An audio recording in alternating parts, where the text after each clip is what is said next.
Hello guys! Magandang araw sa ating lahat. Ako nga po pala si Kawani Vlogs at nandito tayo ngayon sa San Jose District Jail sa Barangay Mabini at makakasama natin ang isa sa mga iniidolo ko pagdating sa serbisyo. Kung hindi mo siya nakikilala, ipapakilala ko siya sa inyo. Siya ay isang matipuno, pugi na rin minsan. Kaklase ko siya ng college, magaling sa lahat ng bagay.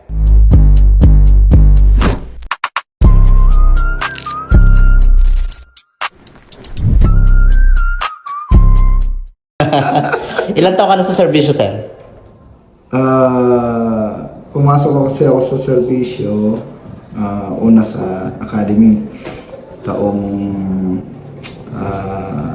2013. So 17 years old pa lang ako noon.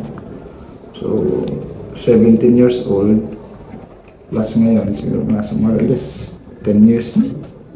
10 years na kayo in service? 10 years na. More or less 10 years. Ano yung sekreto ng isang Sir Malimata kung bakit nami-maintain yung ganyang postura habang tumatagal lalo ka bumabata? Tapos nakakahanga ka, ang dami mong mga awards. Ano yung mga awards na nakuha mo nung ikay nasa Bansud? Ang pinaka ano lang naman natin dun, hindi yung para sa sarili, kundi para sa unit. Masaya na ako na nakuha ng Bansud District Jail dati yung naging ano siya, Best District Jail of the Year 2025. Nationwide yun, sir? Hindi, dito lang sa regional office. Province ng Mindoro? Oo. Kasama Okse?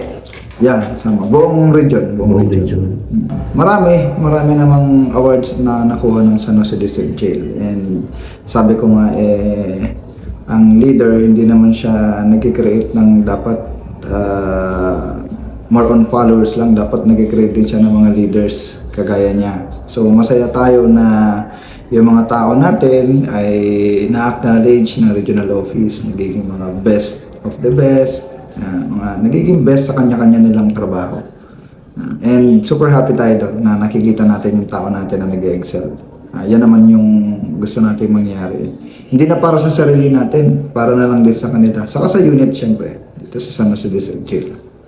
Bilang kawani ng gobyerno, sir, ano pa yung gusto mong maibigay na mensahe para sa ating mga kapwa kawani na naliligaw ng landas? Merong right direction, merong wrong direction na pinupuntahan. Ano yung maaari mong maibigay na payo sa kanila, sir? Siguro, sekreto lang naman dyan palagi, mahalin mo yung trabaho mo. Diba? Mahalin mo yung trabaho mo para maibigay mo yung best. Kasi kung nagtatrabaho ka lang dahil para sa sweldo, para sa so I think hindi ka magiging, hindi mo maibibigay yung best mo. Kasi nga hindi mo gusto yung ginagawa mo eh. Pero kung mahal mo yung trabaho mo, gusto mo yung ginagawa mo, mas ma-exceed mo pa yung limitation mo. Mas maibibigay mo pa yung best mo. Kasi nga, mahal mo yung trabaho mo. Especially sa mga PDL natin na nangangailangan ng guidance, nangangailangan ng tamang tao na magbibigay sa kanila ng iba't ibang programa na fit para sa kanila. So, kung hindi mo mahal yung ginagawa mo, so I think medyo hindi natin maibibigay yung best natin para sa mga PDL. Which is ang goal naman natin dyan is maayos sila, lumabas sila sa mga facility natin na bagong buhay. Okay, sir. Last question po from Kawani Vlogs. Ano yung facts? Facts, hindi fact. Yeah. Ano yung facts kay Sir Malimata? Yung kumbaga parang yung hindi pa alam ng tao sa'yo. Kung saan ka takot, kung ano yung gusto mo.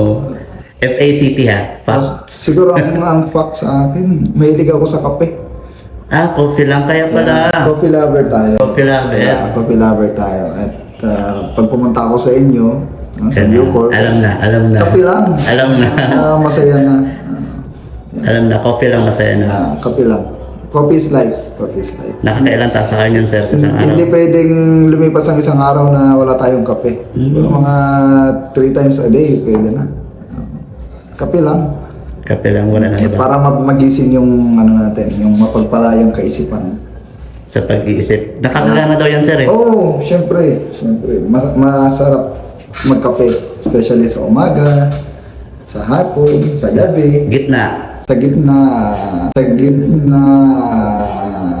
doon lang tayo sa sa tabi-tabi. Doon sa may Aroma Beach, maraming kape yan doon. Doon lang tayo kasi di ba nasa tabi lang yan siya, tabi lang ng kalsada. Di ba? Oo.